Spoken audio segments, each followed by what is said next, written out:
You're not that old. Tracy had her hand on Jeff's knee again.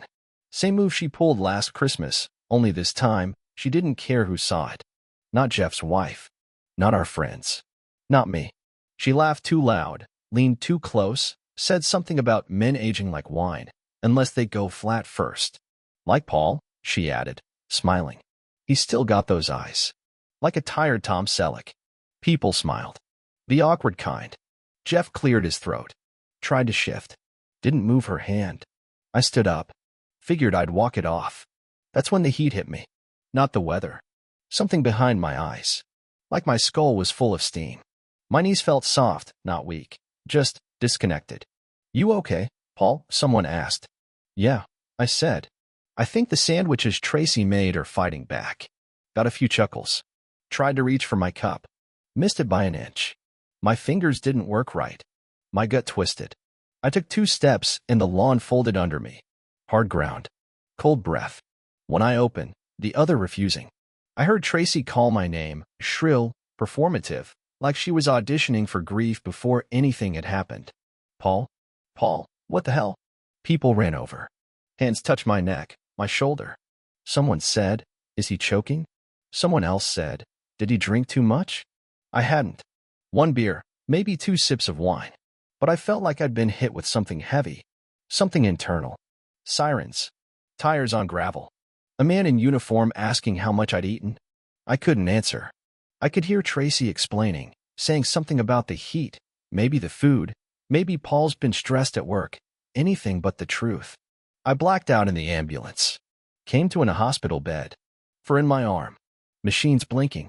Plastic smell in my nose. A nurse walked in. Looked surprised to see my eyes open. You're lucky, she said. Vitals are stable now. Blood pressure's back to normal. We're still running panels, but you're clean. Nothing obvious. Might have just been stress and heat. I nodded like I believed her. But I didn't. Because deep down, I already knew. This wasn't stress. Wasn't heat. Wasn't food. It was Tracy. And whatever she was doing to me, it hadn't started that day. 3 days in the hospital. 3 specialists. 9 vials of blood. And not a single answer that made sense. You're healthy, the doctor said. Whatever it was, it's past. They used words like episode and exhaustion and possible transient ischemic event, which, in plain English, means something happened, but we're not sure what. Tracy played the part well. Sat beside my bed every morning with a cup of coffee and a crossword puzzle. She brought flowers. Joked with nurses. Held my hand like she meant it. Even kissed my forehead once, something she hadn't done in years. The act was perfect. Too perfect. You scared us, she said. 1 second you're making dumb sandwich jokes and the next, you're on the ground. Scared you? I said. She paused. Just a blink. Then nodded. Of course. I thought you were dying. But she didn't look scared. She looked rehearsed. When I got home, the first thing I did was check the fridge. The sandwich meat. The mayo. The eggs. Everything she used to make that breakfast was gone. Not expired. Not spoiled. Gone. Like she cleaned the crime scene before anyone could test the body. She said she tossed it out because it fell off. I said nothing. But I started watching. I noticed she always poured my drinks now. Always offered to plate my food. Always made sure I had plenty of water. Hydrate, she said, smiling. You're not 20 anymore. I started pretending to drink. Started waiting for her to leave the room before tossing it. At night, I watched her sleep. Not in some romantic way. In the way a man watches a wolf from across the fire. Her breathing was calm. Her mouth, relaxed. But her face? Empty. Like nothing behind the eyelids but calculation. I got my strength back slowly. Started walking a mile each morning. Started logging everything I ate. Started taking pictures of my pills, the full bottle, the counts, the placement. And every time I looked at Tracy, I felt it again. That slow heat behind the eyes. Only this time, it wasn't sickness. It was clarity. She wanted me weak. That much I knew. But the part one hadn't figured out yet? Why? It happened again on a Thursday. Different place. Different food. Same drop in the gut. Same fog behind the eyes. I was sitting at the dining room table, half a plate of lasagna left, when the world narrowed. It wasn't dramatic. No collapse. No sirens this time. Just a slow, creeping numbness in my hands and a buzz in the back of my skull. Like my body was stepping away from me 1 inch at a time. Tracy was in the kitchen, humming. Not a song I recognized, something tuneless, like she was making it up as she went. I pushed my plate back. "I'm gonna lie down," I said. She looked over her shoulder. "You didn't finish." "Not that hungry." She dried her hands, walked over, leaned down, and kissed the top of my head. "You've been tired a lot lately," she said. "Yeah," I muttered. "Weird."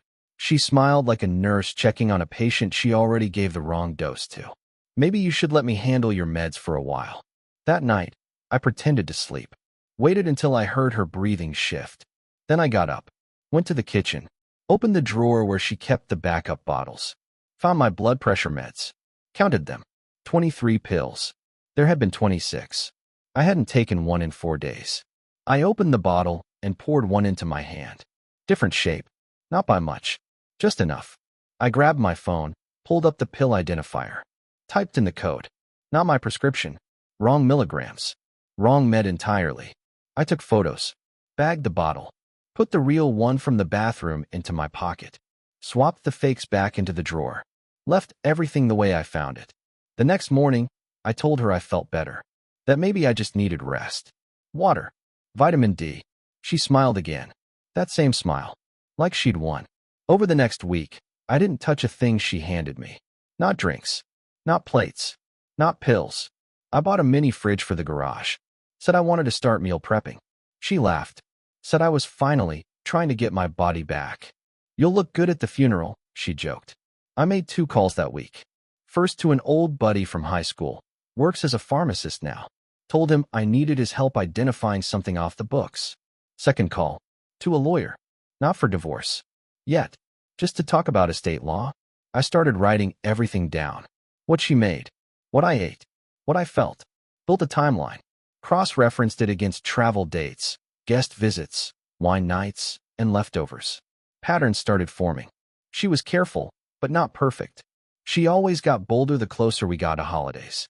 She always backed off for a few days after I recovered. And she always made sure to say the same thing after each episode. "You scared me again, Paul." No, she was never scared. She was checking the results. The second incident confirmed what the first suggested. I wasn't sick. I was being managed. Like a problem she didn't want to solve, just erase. Slowly, quietly, without blood, but not without consequences. Because I'd already decided. I wasn't going to stop her. I was going to beat her at her own game. I stopped asking questions. Stopped looking confused. Stopped being sick. Let her think the tide had turned, that maybe whatever had gotten into me had passed. And she bought it. Hook, line, and tranquilizer. I told her I was grateful. Told her I didn't deserve someone who stuck around through health scares. I let her lean in, smile, touch my hand like it hadn't been feeding poison into my system 1 drop at a time. She started making me lunch again. I made sure to throw most of it out. The rest I froze in labeled bags and kept in the mini fridge in the garage. I stopped taking the pills she laid out on the counter and started swapping them with identical decoys I bought online. And I started recording everything. First thing I did was install a new set of smart plugs in the kitchen. Hidden mic. Voice activated. No blinking light. No sound. Just passive ears. I wanted to catch her in the act. Not when she was performing, but when she thought she was alone. It took 2 weeks. And then it happened. Late one night. I was in the garage. She thought I was asleep. I heard her through the live feed on my phone. "Half dose tonight. Don't want him to get suspicious again. He's too alert." She was talking to herself. But that was enough. The next day, I took one of the frozen containers to a lab I paid out of pocket. Didn't use my name. Didn't say what I suspected. Just asked for a full chemical analysis. The results came back 4 days later. Trace amounts of a beta blocker I'd never been prescribed. Sedative properties. Not lethal, just cumulative. Designed to make someone feel old. Foggy. Weaker than they are. I made copies. 3 sets. One in my safe deposit box. One mailed to my brother, with no explanation. And one I gave to my lawyer. He read through the report, then looked at me with a stare I'll never forget. "You want to go to the police now?" "Not yet," I said. "Why not?" "Because this isn't about justice," I told him. "It's about precision. I didn't want her arrested. Not yet. I wanted her to finish what she started, and I wanted to own the moment she realized I'd been awake the whole time. So I let her keep going. Let her keep switching pills, tampering with food, telling friends I was slipping again. Let her test new stories. I started faking symptoms at the right times, just enough to keep her confident. I added one more element to the plan. I started a second journal, but not for myself, for her. Every conversation, every switch, every accidental double dose, every odd remark, every time she said, "Don't worry, I'll handle it." I labeled it Tracy's trial, and I wrote it like I wasn't going to survive. I knew how this would end. Not with a bang, not with a fight, with a mirror, and a woman forced to look into it with no one left to lie to. You can't take someone down by shouting. Not someone like Tracy. She's too polished, too careful. The moment you accuse her, she flips it. Makes you the paranoid one, the emotional one, the one who can't handle a strong woman. So I didn't shout. I whispered. First move was at the community dinner. Once a month, hosted by the neighborhood association. Everyone brings a dish. Everyone smiles. No one tells the truth. Tracy made potato salad. Her classic. No one ever finished it, but people praised it anyway. I brought copies.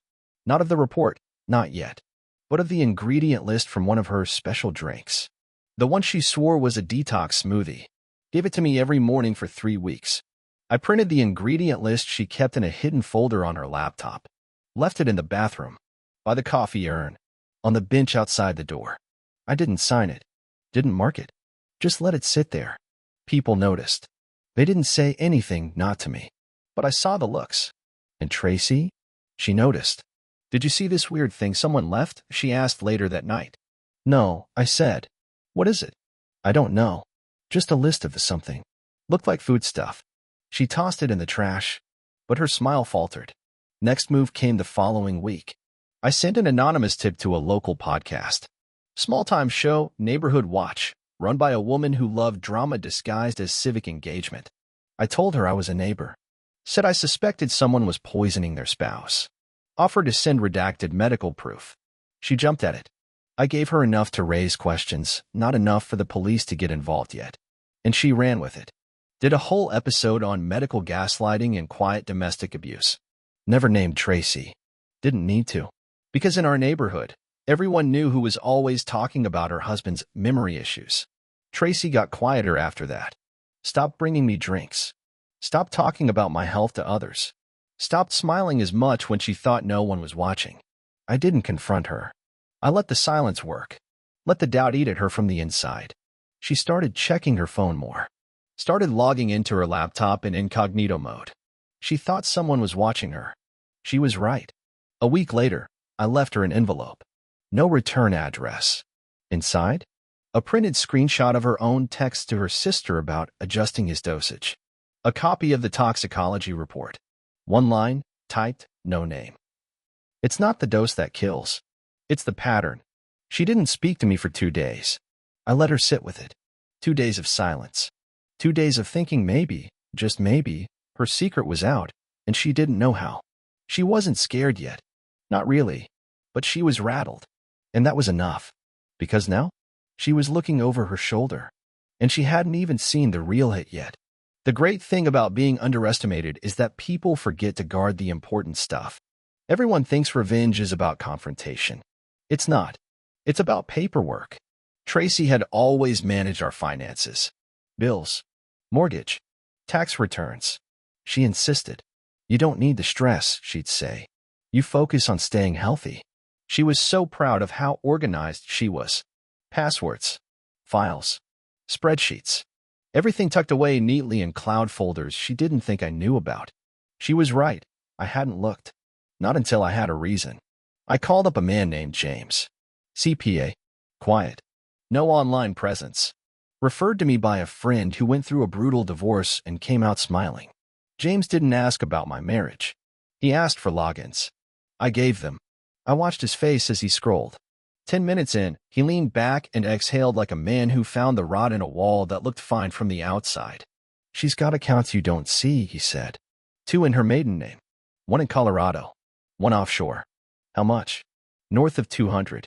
Looks like she's been funneling 10% off the top of your joint savings for over 3 years. Legally? Barely. But we can make it look criminal if needed. I told him not yet. Told him I didn't want her in jail.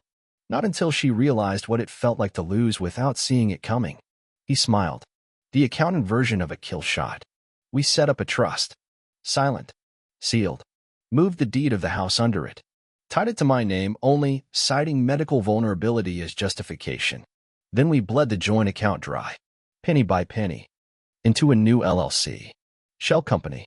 Legit on paper. James called it Greywater Holdings. She'd never notice. And she didn't. A month later, she asked if I wanted to go over our finances.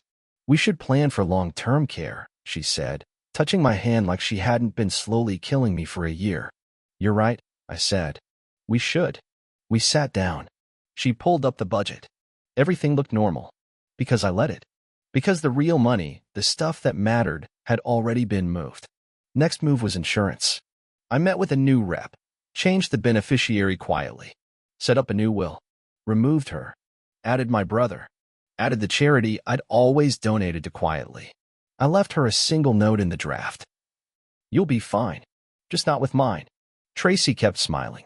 Kept mixing smoothies. Kept watching me like I was still her silent patient. But I wasn't. Not anymore. Every time she stirred something into my glass, I logged it. Every time she kissed my cheek and said, "You're getting better," I made another move.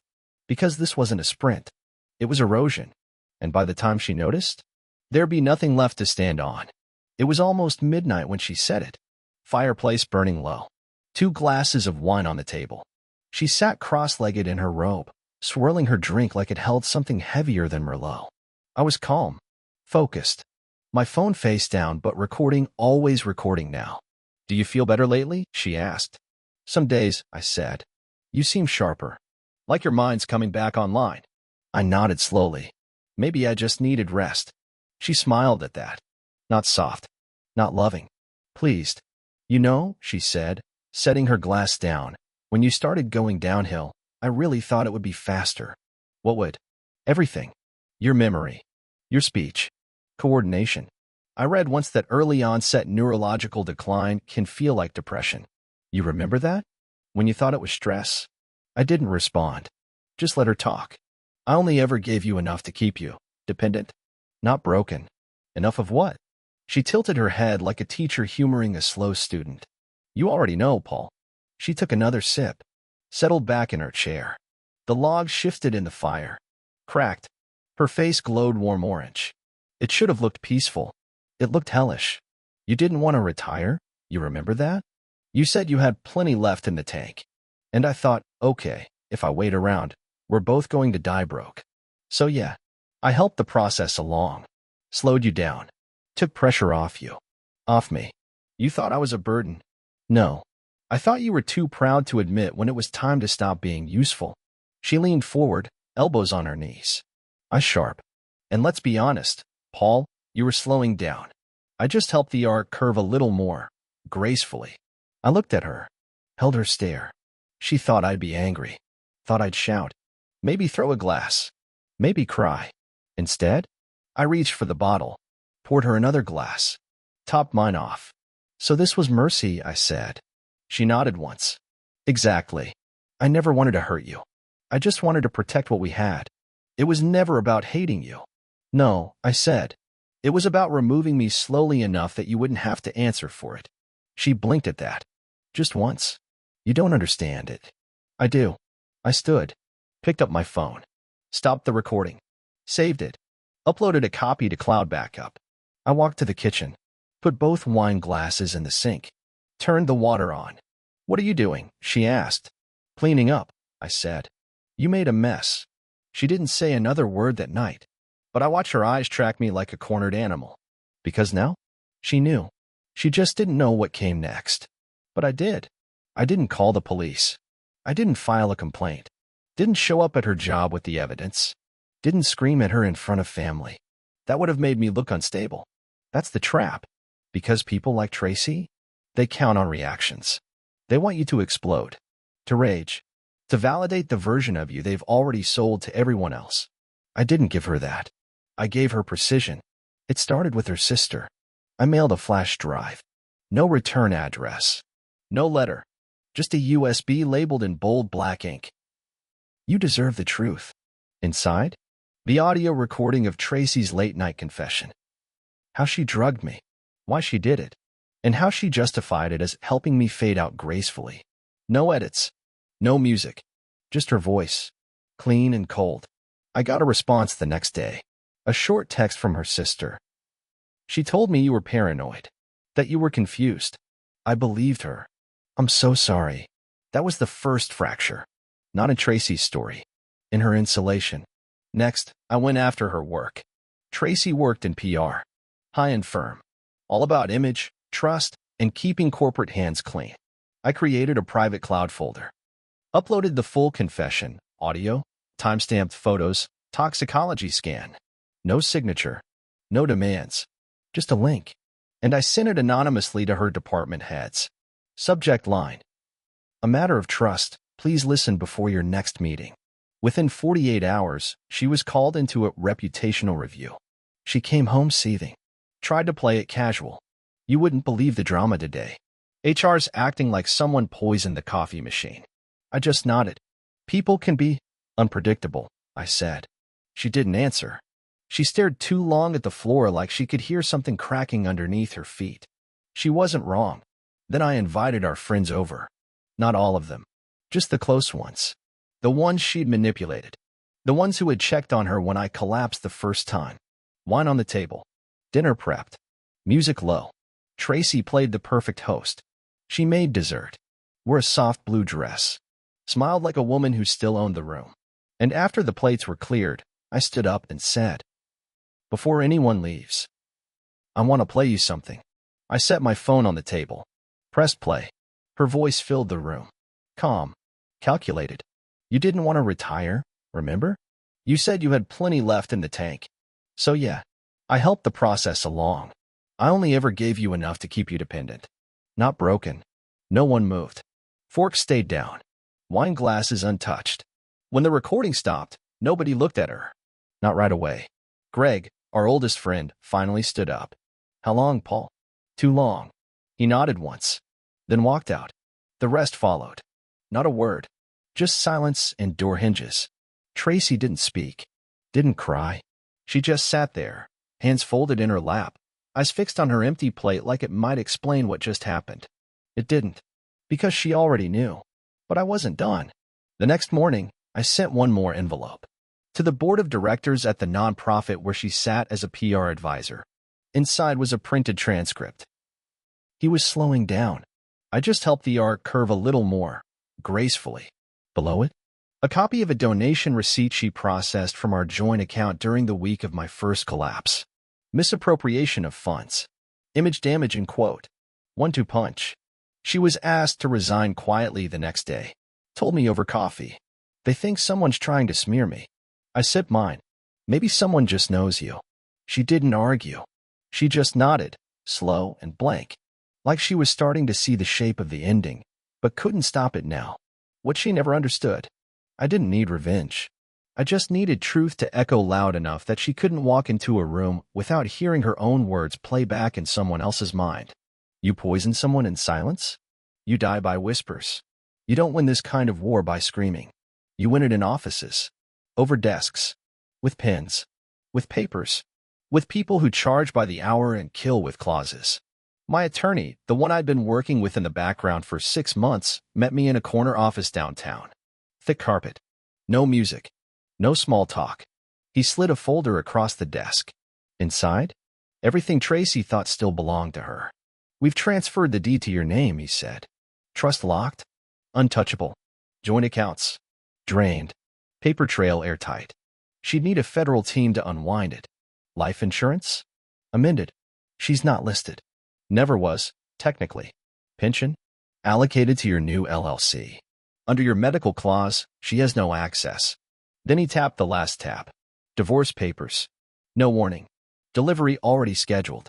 And the will. Finalized. Her name removed. Your brother's in. The rest goes to the foundation. Everything she thought she'd inherit? Gone. I signed with a pen I brought from home. Tracy had given it to me for our anniversary 6 years earlier. Felt right to use it now. That evening, she got the delivery. Plain white envelope. Heavy pages. No note. She opened it in the kitchen while I stirred pasta like it was any other Thursday. I heard the breath leave her body like a balloon with a single pinhole. "You're divorcing me," she said. Not a question. "You already did," I said. "You just didn't sign the paperwork. You can't do this. Everything we built was based on lies. One-sided investments. And me not dying fast enough." She stepped closer. "I made mistakes, but you drugged me, Tracy." Her mouth shut. "You poisoned your own husband. You planned it, repeated it, and justified it in your own words. And now, you're going to walk out of this house. And when you do, you'll take nothing with you. Because you already tried to take everything." She didn't cry. There was no scene. Because somewhere deep inside, she knew it was over the moment she watched me fall in front of our friends and still let it happen again. She didn't leave that night. She stayed quiet. Slept in the guest room. Next morning, she was gone. No note. No call. No attempt to claw anything back. Because what was left to take? Later that week, I called the lawyer one last time. "It's done," I said. "You want to file criminal?"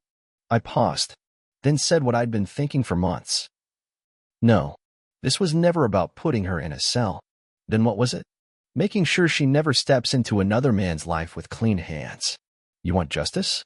Put it on the record. You want freedom? Erase her from your future. Completely. The thing they don't tell you about surviving is how loud silence can be. After everything. The lawyers. The evidence.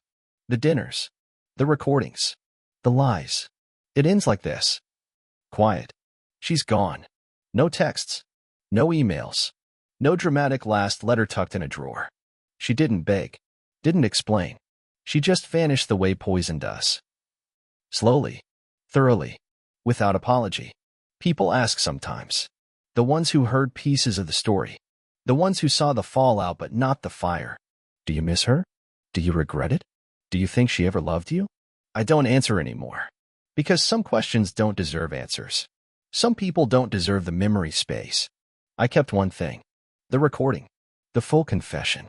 It lives in a locked folder, backed up in 3 places. I've never played it again. I don't need to. Because I remember every word. The house is mine now. Not just legally. It feels like mine.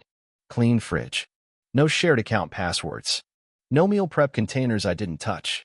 No subtle nods to a life someone else was pretending to live. Some nights I still wake up at 3 a.m. My chest tight. My hands twitching like they used to when I thought I was dying. Then I remember. I wasn't sick. I was targeted. And now? I'm not anymore. I started rebuilding in the small ways. New mattress. New routines. New grocery lists.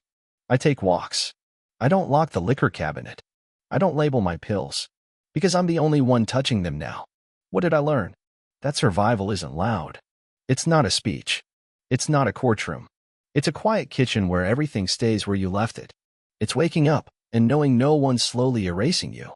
It's living in a body that belongs to you again. Tracy tried to kill me. She did it slow. With a smile. With excuses. But the last thing she ever heard from me wasn't anger. It was a sentence she'll remember longer than anything I ever said in love. You already took your share. Now you get the rest and nothing else. I don't forgive her. I don't hate her. I just don't carry her. Not anymore.